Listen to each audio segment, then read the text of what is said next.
So if you're thinking about trading full time, how do you know when you should make the jump?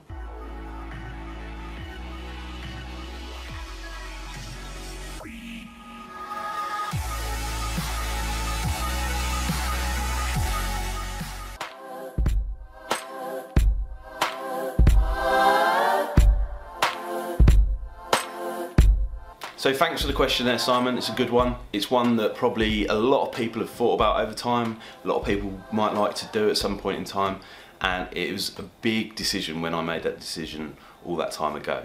Now, I know it was a long time ago that I made that decision, although I remember it vividly, so it sort of struck a chord when I read this question. I said I'd definitely answer that one for the Q&A. So it's quite a personal question, which makes it tricky for most people to answer. Some people find it easier than others, and I sense that obviously you've asked me the question, maybe it's purely because of the Q&A, and maybe it's because you sort of seek a little bit of external validation. That was certainly something that I did when I was looking to trade betting odds for a living. Now, it's not the best thing to do if you find that you're that type of person that seeks validation elsewhere, because you're just not going to get it. And a lot of people that you ask and probe to help you in making a decision are not really going to get what you're doing. They're not going to feel the same. They're not going to realise the huge potential that's on offer.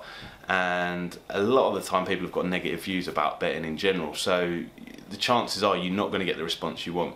Now, that was what happened for me, and I found that over a period of time I took longer and longer, and I doubted it when maybe I shouldn't have. However, I do note in your question there, you said that you're making about £2,000 a month. Now, it's relative to your situation, obviously. You need to weigh up the pros and cons for yourself, but I wouldn't really go full-time if you're only making £2,000 a month from trading at the moment.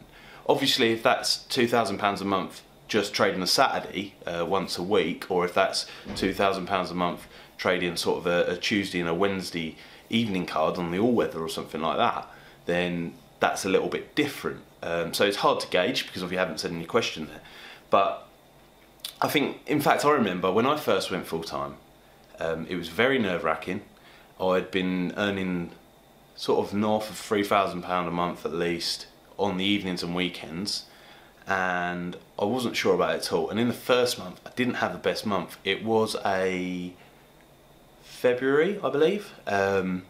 And in that February I made about £4,500, which was okay at the time. Obviously it's tax-free. Yes, there's premium charge to come out of that. Obviously a lower band at 20% in your early days is not going to hurt so much. But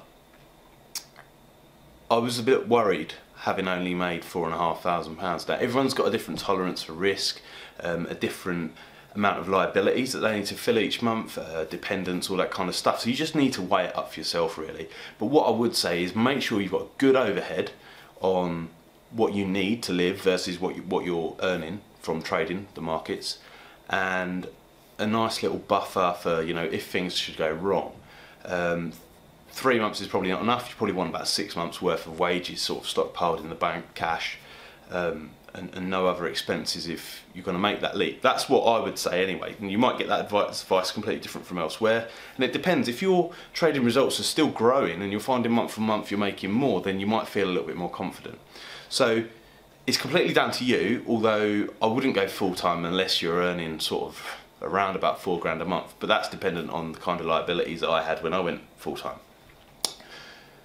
There are other benefits to bear in mind. Obviously, when you go full-time, you don't have the boss breathing down your neck. You don't have all that other stuff sucking up your time. So you can invest more time into trading, which is positive.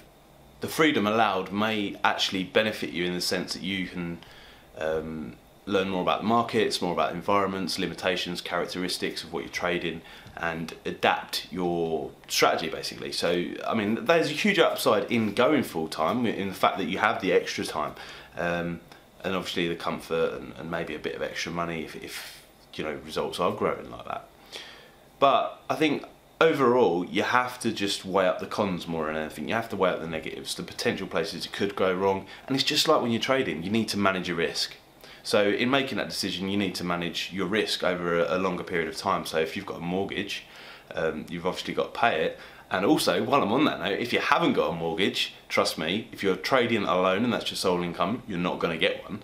It can be quite solitary. There's extra pressure from people around you, family. It depends, but you know, girlfriends and stuff, they may not be as understanding. If you've got kids, that's a big one. Obviously, you're going to have to manage your trading environment, which I talk about in many other places around that as well. And that's a potential negative, because you can't have someone just walking in and asking you about the washing or whatever's happening when you're sat at home. If you're presuming you're trading from home, obviously I have an office here, so it makes life a little bit easier. And the one other thing which never really bothered me, because my qualifications slim to none, but I know that a lot of other people need to consider and have considered when learning to trade full time, and some other people have gone back to employment afterwards, is if you're got a big gap on your CV of a year, 2 years because you were trading, you're going to need to know how you fill that up if you end up in a job interview at some point in the future, because some employers are not going to like the fact that you've got a big gap. So again, a little bit of a tricky answer, pros and cons. Make sure you've got plenty of money coming in, you've got plenty of money stockpiled, and people around you are supportive at least, and you have the right environments. Be very careful before you make the decision, although, like I said, there's huge upsides if you do and it is the right thing for you.